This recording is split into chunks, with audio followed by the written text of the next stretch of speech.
Hello and welcome back to the channel and welcome to the Rhode Runner.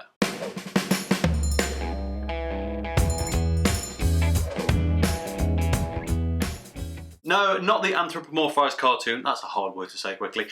This is called Rhode Runner, kind of probably after the cartoon, but mainly because it's a New England IPA and Rhode Island is in New England, so Rhode Runner.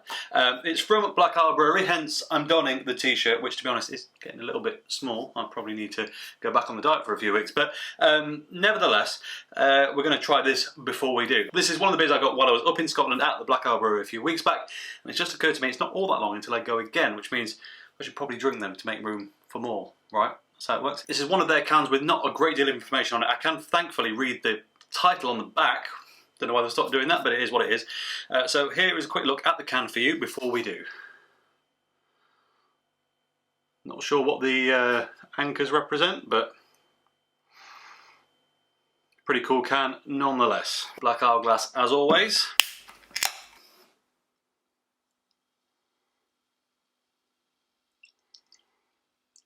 Nice golden colour. I can smell hop immediately on opening this.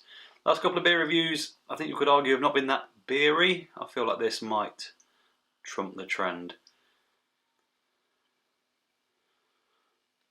It's a crummy pour, but I mean it has resulted in a full pint, even if something of a questionable head on it. In the glass, it's pretty clear actually. A tiny bit of haze, so it might have some oats or something in it, although to be honest, I doubt it given the organic nature of Black Isle Brewery. It might just be a bit of cold haze, I'm not sure. I can still smell the hops from here, so let's get our nose into it properly. All this is tanked up. This is hoppy. This has got hops all over it. It's got quite a lot of citric acidity in there. I don't know what hops are in it. I've got a bit of a concern, if I'm honest. I feel like this might be Citra headache material, but I'm not entirely certain. I'm not getting a great deal of fruity notes, to be honest. It's much more a bit of peach, a bit of stone fruit. I guess heaps of that traditional, I don't necessarily associate with New England IPAs as much as I do West Coast, but more the quite aggressive grapefruit style, and that's really all that's in there. Right then. It moves quite nicely in the glass. I don't think it's going to be too thin. Carbonation looks decent. Let's get into it. Cheers. Wow, that is a lot smoother than the aroma led me to believe. That's actually very enjoyable, very refreshing. It's verging on a bit Sierra Nevada, that. Not the original, but it's got elements of their, I suppose, their danker beers, dankful. It's not quite as extreme as that, but those kind of cues, which is also always pitched them as more West Coasters, but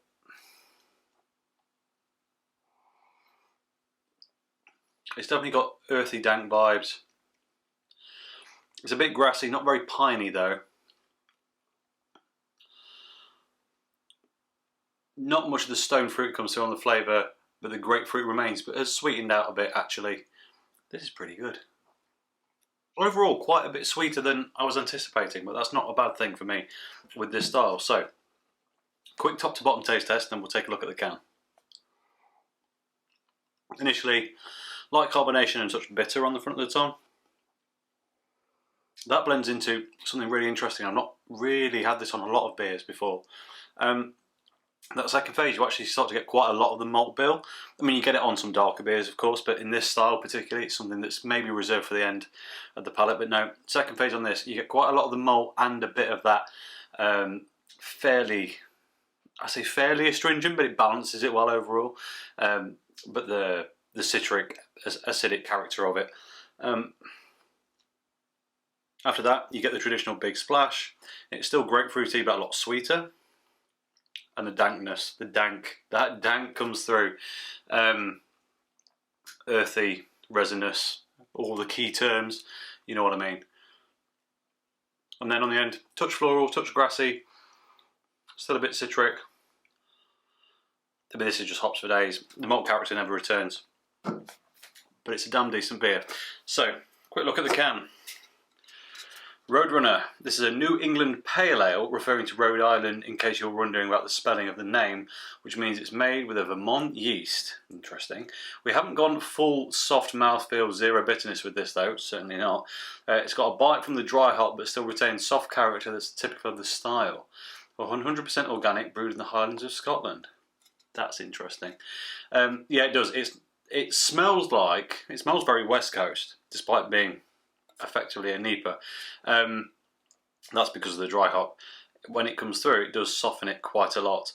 The ingredients are water, malted barley, oats, hops and yeast. I was right, thankfully. Got to be right occasionally, eh?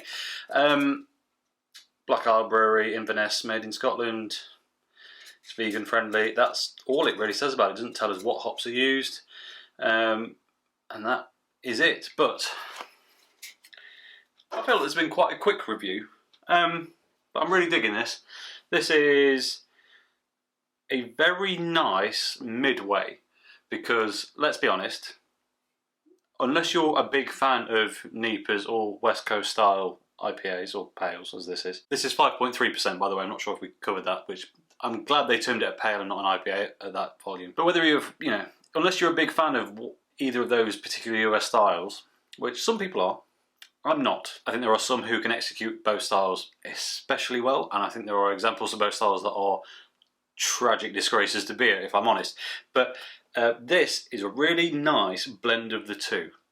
The mouthfeel is definitely more NEIPA than West Coast, but I think the aroma and the hop bill is probably a bit more in that West Coast direction. Hold on a minute. Did I just say West Coast erection? Yeah, this is me from the present while I'm editing this, and clearly I meant West Coast direction.